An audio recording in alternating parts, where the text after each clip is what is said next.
any player in any given TCG has that one pet card or deck that they really love.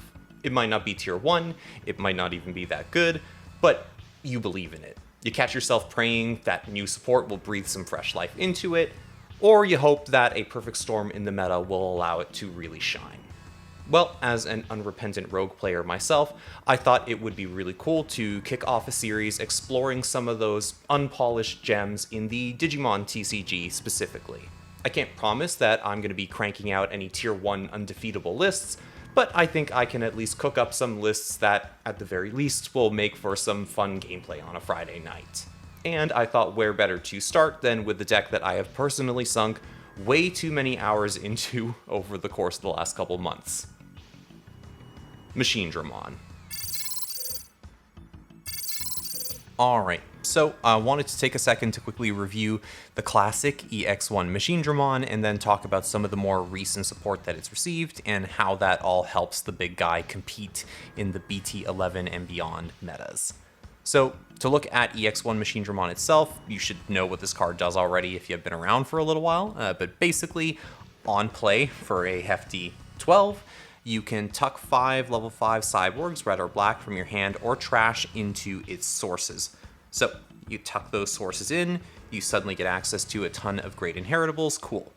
For each one that you placed, you gain 1 memory back. So in this case, you'll gain back 5. Usually the play is to drop it down from 2. Do that, cool, you're at 5 memory now. Once Machinedramon is established, like I mentioned, you have access to all these cool inheritables, which means that you have access to a boss monster with high DP, the ability to swing over unsuspended Digimon, do blocker reboot shenanigans, or even pop tamers now.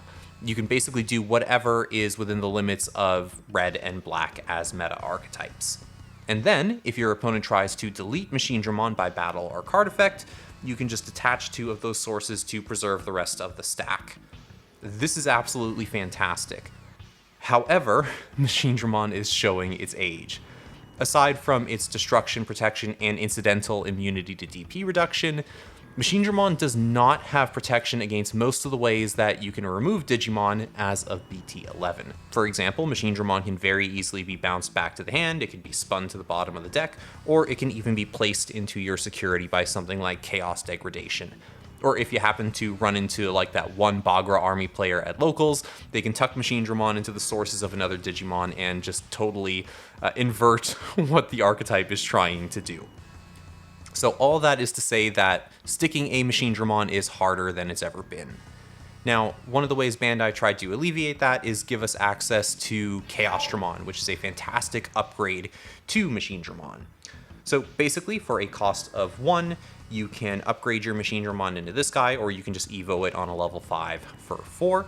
And when you digivolve or play it, you can tuck up to 3 cyborgs, again, red or black, into the sources.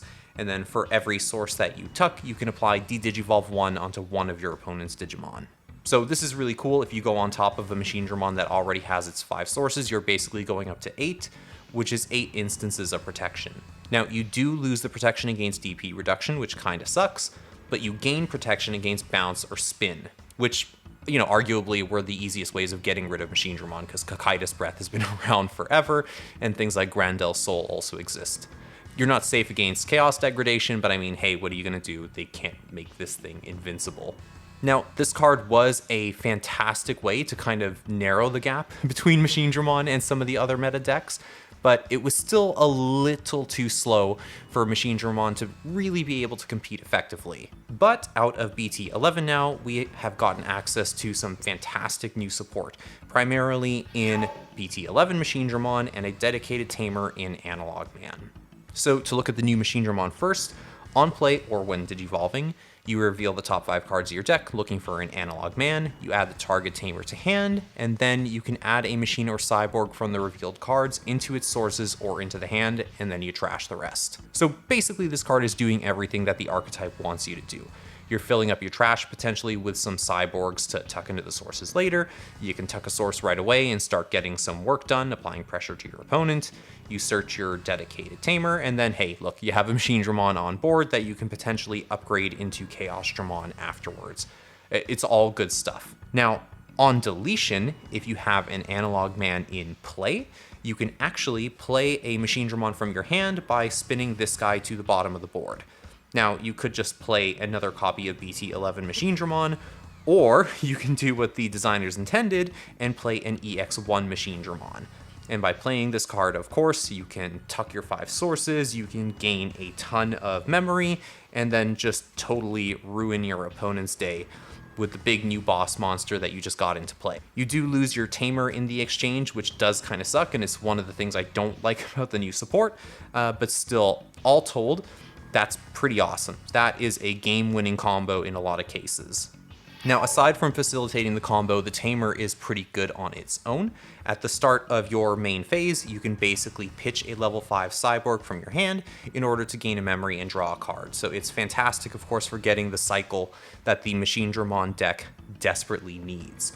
And then, if your opponent attacks your security or attempts to attack you directly, you can suspend this to redirect the attack into one of your level 6 machines. So if you have this guy out, for example, you can redirect the attack into him, he gets popped, and then you can play the old Machinedramon.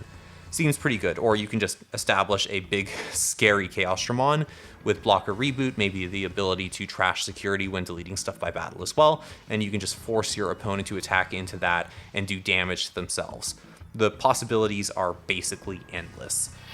But with all of this support altogether, I actually think that Machinedramon has basically narrowed the gap between it and the other meta decks. And I think that other players have realized this as well, because a couple mad lads took Machinedramon to Nationals and did surprisingly well with it. The deck is in the best shape it's ever been. This new support has been absolutely fantastic. We got access to some great new cyborgs as well. So you really have all the tools that you need to take on the meta. Or at least I'm hoping that that's the case. So now that we've got a good idea of what we're working with, I do want to jump into a deck profile and show you guys what I actually ended up throwing together and taking to locals this week. And then from there, we'll actually go into the locals breakdown and see how this Frankenstein monster of a deck actually did.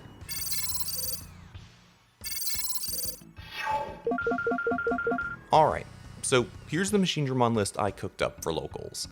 I think it's a pretty bog standard list for BT11, but there are a few specific choices I made in anticipation of the mid-March meta. And it's those that I want to focus on instead of going through, well, every single card. Starting with the base, I decided to run a Dorumon package. BT11 Machinedramon and EX3 Chaosdramon both tuck sources when you digivolve into them, so that would trigger Dorumon's ability to gain 1 memory when a card is added to your sources. Likewise, Dorumon lets you draw a card when a card is added to your sources. The memory honestly matters a bit more in this case, since it can effectively cheapen the cost of going into your megas, and at time allow you to maintain your turn when doing so. Chikurimon was my choice to round off the rookies alongside the mandatory 4 of Hagurumon. Digicross decks are a problem for Machinedramon thanks to their speed, and Blue Flare has menaced me enough times that I needed something to slow them down. This also neuters Death Exmon, which I certainly don't mind, since I intend to have quite a few tamers out on the board. No surprise, Agardramon is here for the cycle it provides via its inheritable, and Numemon is a cheap evolution or a 3-cost champion that I can drop in a pinch and still allow myself to climb up to Machinedramon quickly enough.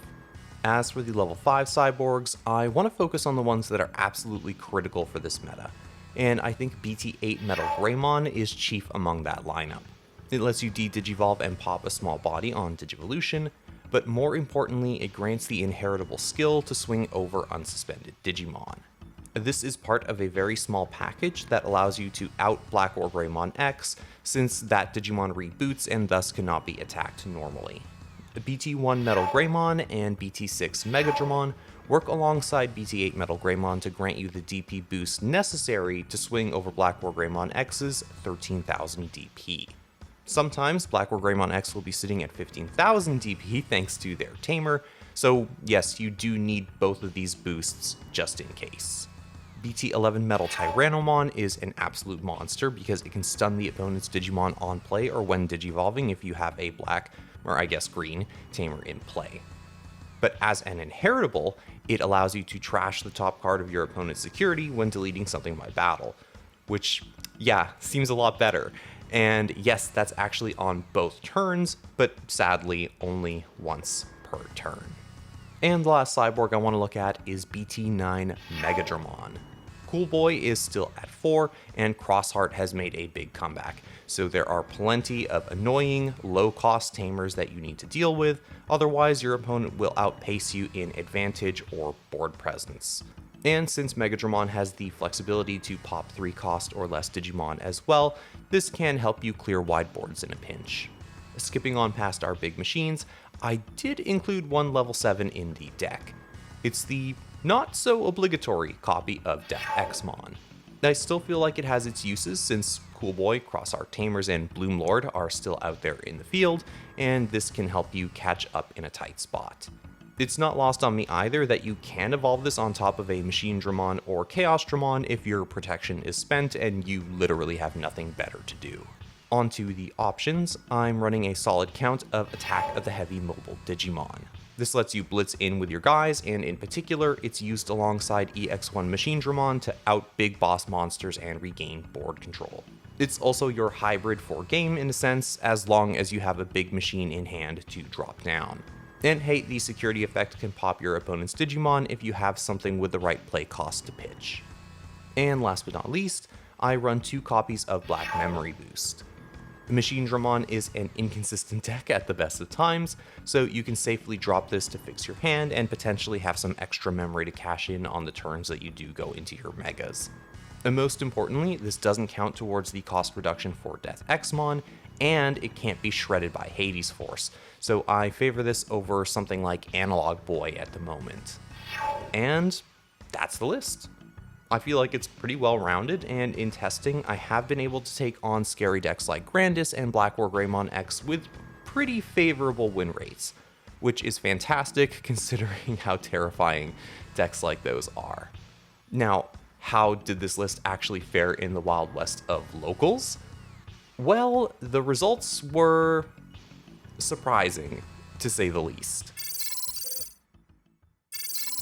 So I took Machinedramon to locals, and specifically I went to a shop where I'd taken Machinedramon one time before at the end of the EX3 format.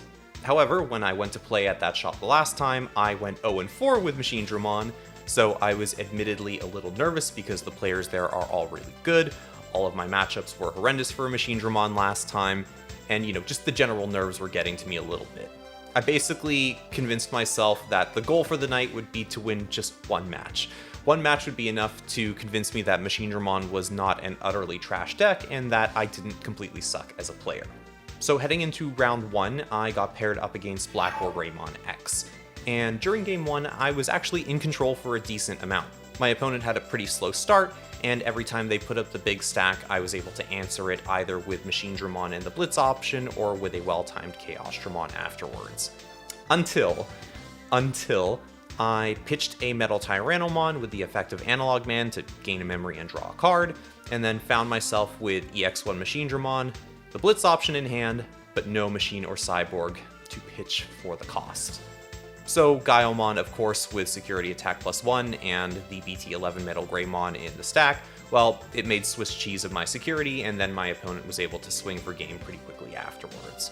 Game 2, sadly, I just bricked. My opponent actually finished the game up with 2 Black War Greymon X stacks, so yeah, pretty convincing defeat there. And it had me going into the rest of the night feeling pretty bad about myself. I didn't think the odds were good that I would even get the one match win that I was looking for. Round 2, I got paired up against Gallantmon, actually, and I felt a little better going into this matchup, although that confidence pretty quickly disappeared when my opponent took advantage of the X antibody to go all the way up into Omnimon X and spin away my Machinedramon stack. Uh-oh. But thankfully, I had the BT6 Megadramon and BT1 Metal Greymon in the trash, and I also had access to Machinedramon and the Blitz option, and since my opponent did go up into Omni X, I had plenty of memory to work with. So I just blitzed in with Machinedramon, crashing it into the Omnimon, and then detaching 2 sources in order to survive. That put my opponent pretty far back, On their turn, they struggled a little bit to find their pieces, and then right away I just went into Chaosdramon, set myself up with all the protection I'd ever need, and I was able to close out the game from there. Game 2, my opponent unfortunately didn't see too much pretty early on. They were forced to come out of raising with the champion and try to swing, but, you know, their stack got deleted, hitting one of my level 5 cyborgs in there, and while they were eventually able to build up into a Gallantmon later on in the game, I'd already established the big scary Machinedramon stack. I actually managed to pop BT11 Machinedramon and then go into the EX1, passing it back to me, went into Chaosdramon, de-digivolved their stack, and then just ran through their security for game afterwards. So, hey, I actually managed to win my one match of the night, so I was feeling pretty good at that point, and I really didn't care what happened afterwards. I just thought, oh, okay, I did it. I managed to get that one match win. Now, round 3, I actually played the mirror match, but I played against somebody who took Machinedramon to Nationals, the absolute mad lad, and obviously being a much better player than myself, he pretty swiftly 0-2'd me. It didn't help that I didn't really see my Chaosdramon either match, but they just built their deck in a way that was actually able to handle the mirror surprisingly well, stopping any of the low-end aggression, and then of course setting themselves up to just dominate the board afterwards. And while, you know, the match was over pretty quickly, I actually didn't feel too bad about it because the guy was pretty cool. He took the time to basically run me through his deck, kind of explain the choices that he made for Nationals, and I felt that it was a really good learning experience because I could kind of go and see, oh, okay, you know, I can afford to take some risks in deck building, maybe be a little tighter on the lower ends, for example, but get a lot more value out of some other cards later on. So really great learning experience again, and just a cool guy to play against. And playing the mirror was really interesting and something that I hope I'll get to do a little more in the future. And then round 4 of the night was against Mervamon Crossheart, and yes, it is that Mervamon Crossheart. We're talking 4 Blinding Ray, 4 Gravity Crush, Unga Bunga, rush with a ton of bodies into security. Now, game 1, my opponent started out pretty aggressively as you do. They were throwing down tamers, throwing down bodies, chipping into my security, but I managed to stay alive long enough to stick the BT11 Machinedramon, and then on the following turn, drop Analog Man. They kept aggroing in, basically just trying to set up the lethal position with Mervamon, obviously get all of their memory boosters into hand and just go for it. But thanks to Analog Man, I was able to chip them down, trash their security once I had BT11 Metal Tyranno into my stack sources, and, you know, from there I actually just kept playing down Analog Mans to consistently redirect the attacks, and I was able to keep them at low enough memory and out the Mervamon enough times that they really just couldn't go for that big lethal turn, and eventually I was able to just blow through their security and win. Game 2, however, I saw none of my pieces. None of my Machinedramons, no Chaosdramon, no Analog Man. It was just... They went for the big Unga Bunga, you know, all the memory in the world, like 10 memory turn with Mervamon, and absolutely just rushed me to death. So I thought, that's why this deck is so good. And then heading into game 3, things were getting a little scary because they were getting a lot of aggression in early on, and I was struggling to find my pieces. But thankfully they hit an Analog Man out of security, and with the cycle from that, I was actually able to get up into a Machinedramon and then eventually Chaosdramon. And thanks to that, I could basically de-digivolve the Mervamon, just try to stop the spam from all the different bodies. I also managed to stick 2 BT9 Megadramons into my stack, first by obviously going into Machinedramon, and then by going into Chaosdramon afterwards. So I was able to consistently pop their tamers and stop them from applying pressure by digicrossing into something like X5, for example. It also stopped the Darulumons from consistently coming out every time Akari came down, which helped quite a bit to stop Mervamon from just trying to like clear my stack by consistently swinging into it. But things still got pretty scary because my opponent was able to just continuously play those bodies down, and while I was popping them or the tamers, they were starting to amass a ton of bodies on board, and I only had so many Analog Mans and instances of blocker and reboot to work with. So it came down to a pretty scary turn where my opponent had 6 or 7 bodies in play. I had a Chaosdramon with I think 3 Analog Mans in play, and I just thought, okay, well if I don't manage this turn, that is pretty much it. I can't block and redirect that much. But thankfully, I did have a level 4 in the raising, and since they'd slammed Mervamon the previous turn, they actually passed over a ton of memory to me. So I promoted my level 4, evoed into BT8 Metal Greymon to de-digivolve the Mervamon, I think back into an Ignite-mon, And from there, basically, I was able to eliminate all of the instances of blocker except for 1 or 2 Ballistamons that were in play.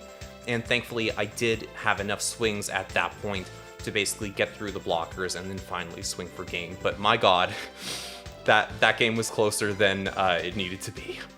So altogether, I did a lot better than I thought I would.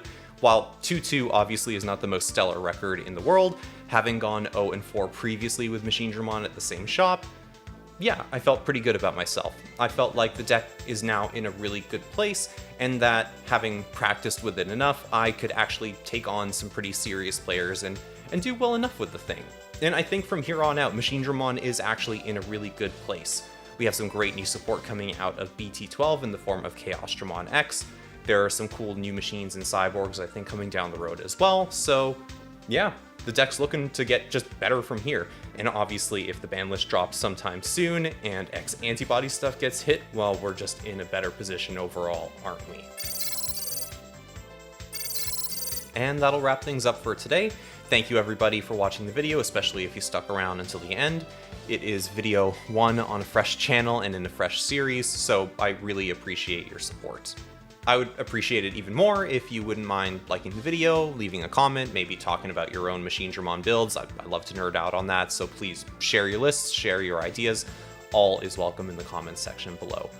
And of course, since I am starting from 0 here, if you could subscribe, I would really appreciate that as well. Oh, and hit the notification bell, because I guess that's really important now as well.